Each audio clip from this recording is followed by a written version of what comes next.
जय हिंद मित्रांनो, आपल्या टिप चॅनलवर मी सर्वांचं मनापासून स्वागत करत आहे। आजच्या या व्हिडिओच्या माध्यमातून आपण अतिरिक्त शिक्षकांचं समायोजन करण्याची भूमिका बीड जिल्हा परिषदेने घेतलेली आहे। त्या संदर्भामध्ये एक ऑफिशियल पत्रक निर्गमित करण्यात आलेलं आहे। संच मान्यतेनंतर अतिरिक्त शिक्षकांचं समायोजन कोणत्या नियमानुसार होणार आहे त्याविषयी आपण थोडक्यामध्ये माहिती या व्हिडिओच्या माध्यमातून जाणून घेणार आहोत। परंतु तत्पूर्वी आपण जर चॅनलवर नवीन असाल तर आमचं चॅनल सबस्क्राइब करा, साईडचं जे बेल आयकॉन आहे त्याला देखील प्रेस करा, जेणेकरून शिक्षक भरतीच्या संदर्भामधल्या कोणत्याही माहितीची अपडेट आपल्याकडून मिस होणार नाही। आणि मित्रांनो, आपण जर का येत्या टीईटी परीक्षेची तयारी करत असाल तर आपल्यासाठी अवेलेबल आहे या ठिकाणी गुरुजी नावाची या ठिकाणी टीईटी बॅच। या बॅच मध्ये टीईटीचा पेपर 1 असेल, पेपर 2 असेल, याकरिता आवश्यक असलेल्या सगळ्या विषयांचे डेली लाईव्ह लेक्चर होणार आहे, रेकॉर्डेड लेक्चर आहेत, पीडीएफ या ठिकाणी नोट्स तुम्हाला मिळणार आहे, त्यातल्या त्यात टेस्ट सिरीज तुम्हाला मिळणार आहे, पीवायक्यू व्हिडिओ सोल्युशनची बॅच पण तुम्हाला या ठिकाणी मिळणार आहे। आणि विशेष म्हणजे मोफत तुम्हाला याच्यामध्ये मिळेल सीटीटीची कंप्लीट रेकॉर्डेड बॅच। या सगळ्या बाबी तुम्हाला मिळणार आहेत मास्टर टीचर या ऍप्लिकेशनवर। आपण आजच प्ले स्टोरवरून मोफत हे ऍप डाउनलोड करा। सध्याच्या घडीला जे आहे या सगळ्या कोर्सेसवरती 15% होळी निमित्ताने डिस्काउंट देखील तुम्हाला मिळणार आहे। या डिस्काउंटचा लाभ आपण 15%चा जो आहे MT15 हा कूपन कोड वापरून आजच जे आहे याचा लाभ घेऊ शकता। चला आपण आता जाऊया आपल्या मुख्य मुद्द्याकडे, ज्या मुद्द्यासाठी आपण या ठिकाणी आजचा हा जो व्हिडिओ आहे तो बनवत आहोत। बघा मित्रांनो, आपल्याला जिल्हा परिषदेच्या शिक्षण विभागाचं जे आहे एक पत्रक या ठिकाणी 2 तारखेला निर्गमित झालेलं आहे आणि ते पत्र या ठिकाणी दिसत आहे। हे पत्र गट शिक्षण अधिकारी पंचायत समिती जिल्हा परिषद बीड यांना देण्यात आलेला आहे। आता याचा विषय आहे आपल्या जीवाभावाचा। जरी हे कार्यरत शिक्षकांचा विषय असेल तरी देखील आपल्या सर्वांचं लक्ष या ठिकाणी अतिरिक्त शिक्षकांवर लागून आहे, कारण आपल्या ज्या काही वॅकन्सीज आहे या अतिरिक्त शिक्षकांमुळे आडल्या जात आहेत। बघा, जिल्हा परिषद प्राथमिक शाळांमधील 2025-26च्या संच मान्यतेनुसार शिक्षक समायोजन करण्यासाठी अतिरिक्त शिक्षकांची यादी सादर करण्याबाबत सगळ्या पंचायत समितीचे जे आहे गट शिक्षण अधिकारी यांना हे पत्रक या ठिकाणी शिक्षण अधिकारी जिल्हा परिषद डॉक्टर किरण कुंवर सर यांनी दिलेलं आहे। आता यामध्ये ते काय सांगतायत थोडक्यामध्ये आपण बघूया। या ठिकाणी उपरोक्त संदर्भीय विषयांवे आपल्याला कळवण्यात येते की आपल्या गटाची जी आहे 2025-26 ची संच मान्यतेची प्रत प्रस्तुत कार्यालयाने आपल्याला 17/2/26 रोजी उपलब्ध करून दिली असून रिक्त व अतिरिक्त पदे समक्ष निश्चित करून दिली आहेत। त्या अनुषंगाने आपण गट स्तरावरील रिक्त शाळांची यादी व अतिरिक्त ठरणाऱ्या शिक्षकांची यादी उपरोक्त जे आहे क्रमांक 2 ते 6 च्या अनुषंगाने तयार करून 4/3/26 रोजी सायंकाळपर्यंत सादर करण्यात यावी। बघा, यामध्ये क्लिअर इन्स्ट्रक्शन दिलेले आहे।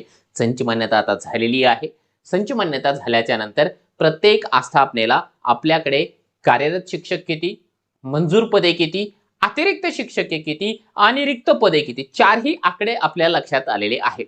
आता यावरून ते ठरवत आहेत की एक्झॅक्टली कोणाला अतिरिक्त ठरवायचा आहे। लक्षात घ्या, अतिरिक्त शिक्षक कसा ठरतो तो देखील यांनी या ठिकाणी या पत्रामध्ये नमूद केलेला आहे। ते थोडक्यामध्ये बघूया जेणेकरून आपल्यालाही भविष्यामध्ये या गोष्टींचा सामना करायचा आहे। बघा, इयत्ता 1 ते 5वी गटामध्ये शिक्षक अतिरिक्त ठरवत असताना जो संदर्भ 1 आहे त्या शासन निर्णयामधील मुद्दा क्रमांक 3 नुसार शाळेमधील हजर दिनांकानुसार ज्येष्ठतम शिक्षकास पात्र ठरवावे असं त्यांनी सांगितलेलं आहे। म्हणजे 1 ते 5 चा प्रश्न क्लिअर कट आहे। जो आता अतिरिक्त कोण ठरतं, ज्युनियर का नाही, जे सेवा ज्येष्ठ असतो त्या शाळेमध्ये 10, 15, 20 शिक्षक असेल, 4-5 शिक्षक असेल, ज्या शिक्षकाची सर्व्हिस सर्वात जास्त आहे त्या शाळेमधली तो शिक्षक या ठिकाणी जे आहे अतिरिक्त ठरतो। 1 ते 5 ला हा नियम आहे। 6वी ते 8वी थोडंसं वेगळं आहे काहीतरी। बघा, 6वी ते 8वी या गटामध्ये प्राथमिक पदवीधर शिक्षकांच्या मंजूर पदानुसार विषयाची गरज लक्षात घेऊन शिक्षक अतिरिक्त ठरवावा। 2 पदे मंजूर असल्यास 1 भाषा आणि समाजशास्त्राचा व दुसरा विज्ञान किंवा गणित विषयाचा शिक्षक निश्चित करावा व उर्वरित शिक्षकांमधील जे सेवाज्येष्ठ अतिरिक्त ठरवतायत त्यांना ठरवायचं। 3 पद जर का मंजूर असेल तर 1 भाषेचा, दुसरा समाजशास्त्राचा आणि तिसरा गणित विज्ञानचा असा ठेवायचा आहे व उर्वरित अतिरिक्त ठरवावे हे या नियमाप्रमाणे. त्याच्यासोबतच ना आणखीन एक विशेष सूट असते काही लोकांना. ते बघा, ज्या शिक्षकाच्या नावापुढे दिव्यांग, विधवा, परित्यक्त्या, कुमारिका, पती पत्नी सेवेमध्ये असल्यास त्यांचे नावासह कार्यरत शाळेचे नाव व इत्यादी जे आहे नमूद करावे. आणि त्यांनी या ठिकाणी सांगितले की एक्सेल शीट दिलेली आहे, त्या एक्सेल शीटमध्ये ही संपूर्ण माहिती रेडी करायची आहे आणि प्रस्तुत कार्यालयाच्या यादी तपासून दिल्याशिवाय प्रसिद्ध करू नये. आता ही यादी प्रसिद्ध करायची आहे आणि प्रसिद्ध केल्याच्या नंतर त्याच्यावरती ऑब्जेक्शन मागवण्यासाठी 2-4 दिवसांचा कालावधी या ठिकाणी दिला जातो.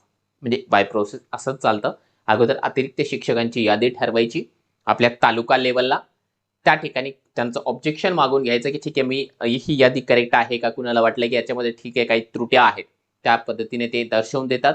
त्याच्यानंतर जे आहे ती यादी फायनलाइज करायची आणि यादी फायनलाइज झाल्याच्या नंतर पहिल्यांदा समायोजन जे आहे तालुका लेवलला होणार आहे. त्या तालुक्यामध्ये जेवढ्या शाळा आहेत त्या शाळांमध्ये जिथे जिथे रिक्त पदं आहे त्यांचं समायोजन अगोदर तिथे करा. तिथे केल्याच्या नंतरही काही शिक्षक जर का शिल्लक राहिले तर त्यांना जे आहे पुढच्या यादीच्या स्तरावरून जिल्हा स्तरावरती पाठवून दिल्या जातात. जिल्हा स्तरावर पाठवून दिल्याच्या नंतर त्या संपूर्ण जिल्ह्यामध्ये ज्या ज्या ठिकाणी जागा रिक्त आहे त्या ठिकाणच्या जागांवरती त्यांचं समायोजन केल्या जातं. आणि यदा कदाचित बॅडलक जिल्ह्यामध्ये जागा अवेलेबल नाही परंतु शिक्षक तर अतिरिक्त ठरलेला आहे, अशी जर का सिच्युएशन असेल तर त्यांना जे आहे विभाग लेवलला पाठवून दिल्या जातं.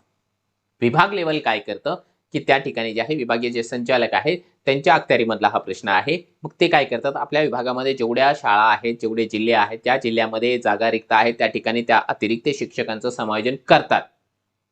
यदा कदाचित एवढीही मोठी बॅडलक जर का कोणाची राहिलीच की विभागीय लेवललाही कोणाचं समायोजन होऊ शकलं नाही तर मग त्यांना स्टेट लेवलला पाठवून दिला जातं. आणि स्टेट लेवलला पाठवून दिल्याच्या नंतर मग महाराष्ट्रामध्ये जिथे कुठे जागा रिक्त आहे त्या ठिकाणी जे आहे स्टेट लेवलवरून त्या शिक्षकाचं समायोजन केल्या जातं. अशी ही प्रोसेस आहे आणि ही प्रोसेस करण्याची जी सुरुवात आहे बीड जिल्हा परिषदेने करून दिलेली आहे. आता कोर्टामध्ये मॅटर आहे, ही प्रक्रिया खऱ्याच अर्थाने दिलेल्या वेळापत्रकाप्रमाणे 31 मार्च ही डेडलाईन दिलेली होती. मी ऑलरेडी तुम्हाला सांगितलेलं आहे त्या 31 मार्च पर्यंत होते का किंवा याला जे आहे थोडंसं एक्सटेन्शन मिळतं हे तर कोर्टाची जेव्हा पुढची हिअरिंग होईल त्या हिअरिंगवरून थोडंसं स्पष्ट होणार आहे. परंतु सध्या तरी बऱ्याच आस्थापना आपल्या आपल्या कामाला लागलेल्या आहेत की ठीक आहे आपण आपलं जे रॉ वर्क आहे तेवढं कंप्लीट करून घेऊ. जेव्हा या गोष्टी संपल्या त्याच्यानंतर मग आपण पटापट जे आहे आदेशाप्रमाणे काम करूया. आपल्याला आणखीन जर का काही शंका असेल, काही प्रश्न असेल या व्हिडिओच्या खाली कमेंट बॉक्समध्ये आपण कमेंट करा. माझ्या परीने त्याला उत्तर देण्यासाठी पुरेपूर प्रयत्न करेल.